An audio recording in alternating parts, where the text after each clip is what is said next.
Hey everybody, it's Alderbear Art here. In this video, I'm going to show you how to make an art commission request form. This is just a form that I send to my customers so I know exactly what they're ordering from me. This form also allows my customers to agree to my terms and conditions before I start their commission. I also like to discuss payment methods with them up front. This solves most issues that can occur during a commission. So in order to create this, you are going to need a device. I'm doing this on my tablet, but you can also do it on your computer or your phone or whatever you have. So in order to create a commission request form, you must create a Google account if you don't have one already. Once you have that, go to drive.google.com. This is a cloud storage that comes with your Google account. Right-click in the center here, and you'll see a little option pop up with a purple icon called Google Forms. Hover over the little arrow and choose Blank Form. The nice thing about Google Forms is that it does auto-save any edits you make, but you do have to name it first. So I'm going to go ahead and name mine, and you can just name it by clicking in the top left up here, and I'm going to name mine Art Commission Request Form Tutorial.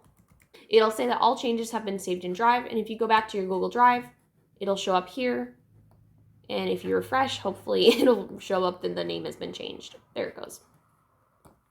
On the right, there's a Customize Theme button, which we'll go over in a second, but there's also a preview option, and if you click on it, it'll show you what your art commission form looks like to the public if anybody was looking at it other than you. To the right of that, there's undo and redo buttons, so if you make any mistakes, you can fix them. On the top of the screen, there's tabs for you to switch between your form page and responses. Right now, this one is blank, but when you have responses, you'll have 3 individual tabs called Summary, Question, and Individual.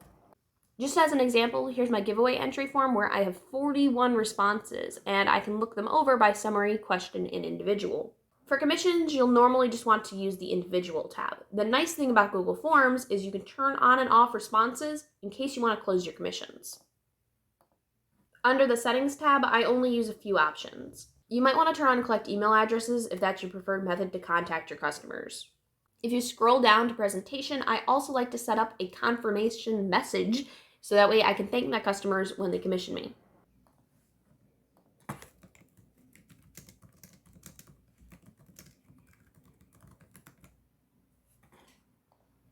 Let's set up our form now. Starting at the top, select the Customize Theme button. We're going to go ahead and set up our header first. This is pretty important. I like to keep all of my stuff on brand, so I'm going to select an image I use for backgrounds and cover images on my social media. If you want to keep it simple though, there's lots of options to edit the font and the colors. As you can see right here, there's a little button so you can select a header image. If you click on it, you can either choose from one that's already here from all these stock images, or you can upload your own.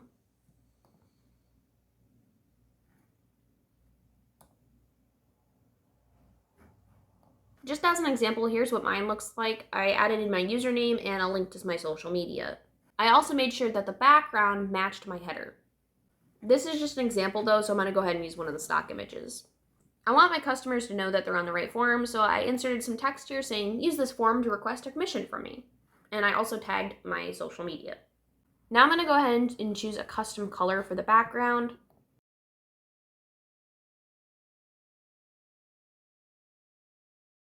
And I'm also going to customize the text right here.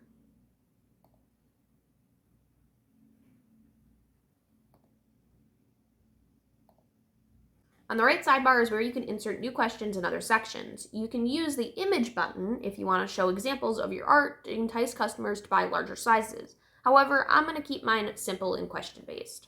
But if I wanted to do that, I just select Add Image, and I'd choose some art I have.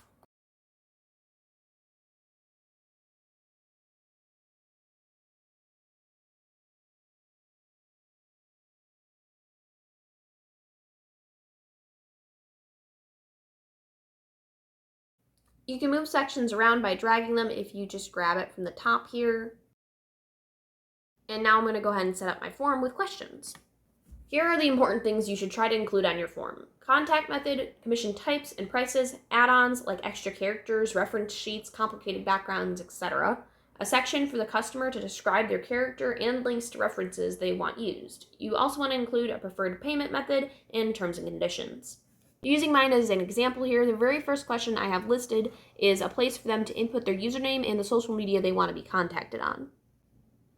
Scrolling down is where I start asking them questions about their commission type. Like, I offer both digital and also traditional commissions. If you scroll down further, you'll see all the different types of artworks I offer. I have full arts and inked, and people can order headshots or full bodies or whatever they want. I like to list my prices individually so they're easy to read. If we view this from the customer's point of view, you can see that all of these are actually multiple choice questions, so it's easy for them to just pick the product they want. On our example here, you can see if you go to the right part of the question, there's an option for multiple choice, or you can have them fill out short answers or paragraphs or checkboxes or even a drop-down menu. Here's some of the other things I included on my form. I have an area where they can input how many characters they want to add, and also if they want it to be a character design reference sheet. And if you scroll down farther, here's a little area where they can insert links to their character references and any inspiration they want for their commission. This gives them a spot to describe their commission so I know exactly what they want. The second to last question I have on my commission sheet is options for payment methods. Now, if you only accept PayPal or whatever, then you're fine, but for me, I have a lot of different things I accept, so I wanted to make sure there was a multiple choice question where I could figure out what they want.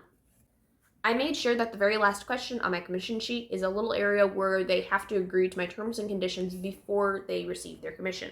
So obviously we already talked about the fact that you can have short answers and multiple choice and all kinds of fun things. But if you look, there's also a button where you can set it to be required, which means they can't submit their form until they fill out that question. As you can see, required questions have a little star next to the question. There's also an option to add in an image inside of a question box, as you can see right here. You can also align them differently inside of the question box, and you can also add captions to them.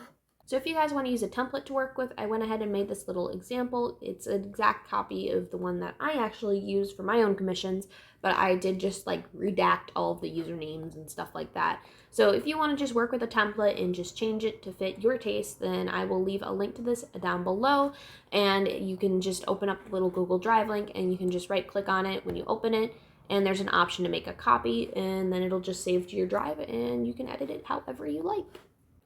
I hope you guys all enjoyed this video. If you did, make sure you like and subscribe and comment down below if you have any future video requests. And I hope you enjoyed this tutorial Tuesday, and I will see you all later. Bye! 9cat away.